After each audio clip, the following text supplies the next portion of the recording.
Welcome back to my channel. आशा करते आप बहुत भले थे। पूर्व वीडियो मत एत सारा भल पाए देते आपको बहुत बहुत धन्यवाद। एमती आगे को भल पाए दे आसतु जदिव आपण मैंने ये वीडियो पार्ट 1 देखी ना मुझे डिस्क्रिप्शन बॉक्स रे लिंक दे दीजिए आप क्लिक करके देखिपारती। चलतु जी पार्ट 2 टाइप स्टार्ट करें तो चलतु। तो आपण मैंने देखिपे आम ए जाऊँ ये हूँ आम गाँ आ चलतु जा से बाबा अखंडरमणि पंचमुखी हनुमान दर्शन करवा। तो चलतु मो सांगे चल चली जाऊँ अल्प दूर में मंदिर अच्छी आ कि बाट पर मंदिर पड़ जाव।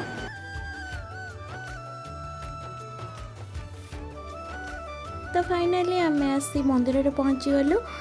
चलतु दर्शन कर बाबा अखंडरमणि पंचमुखी हनुमान को। तो चलतु मो सांगे जा दर्शन करवा। तो आपण मैंने देखिपे मंदिर परिवेश केते सुंदर रही। मन भर जिते भी क्लांत थे मंदिर बरगछ छाई तले आसी बसीगले मन को शांति मिलता है। जमीक आपण मैंने जानते आम ओडिया घर में 12 मासरे 13 पर्व अनुष्ठित होता है।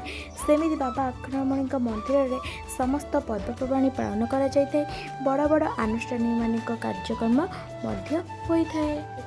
जमी शिव विवाह चतुर्थ पहरी नाम यज्ञ पणा संक्रांति शिवरात्रि दोल मिलन एमती बड़ बड़ आनुष्ठानिक कार्यक्रम होता है। तेज डेरी न करी चलतु जीवा दर्शन करवा प्रभुंकर। तो चलतु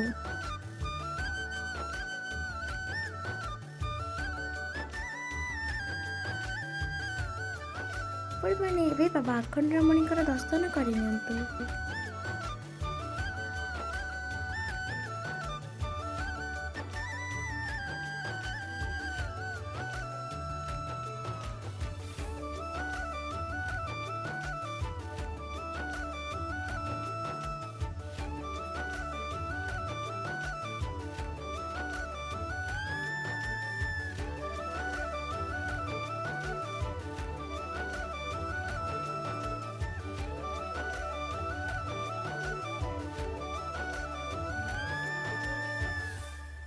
आपण मैंने देखिपे प्रभु ब्रह्म पार्श्वर अच्छा विघ्न विनाशक तो आपण मैंने दर्शन करनी। तार पार्श्वर अच्छा माँ पार्वती दर्शन करनी आपण मैंने। तो ये हूँ आम बाबा नूतन मंदिर। चलतु जीवा मंदिर भितर जाकि बाबा को दर्शन करवा।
मंदिर हूँ पंचमुखी हनुमान तो आसतु जीवा जाकि से पंचमुखी हनुमान दर्शन करवा।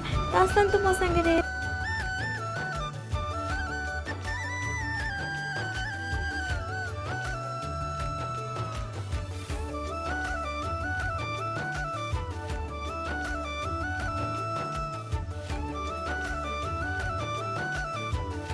आपण मैंने महादेव दर्शन करनी। तापर आसतु जीवा बेड़ा परिक्रमा करवा। आसतु मो सांगे।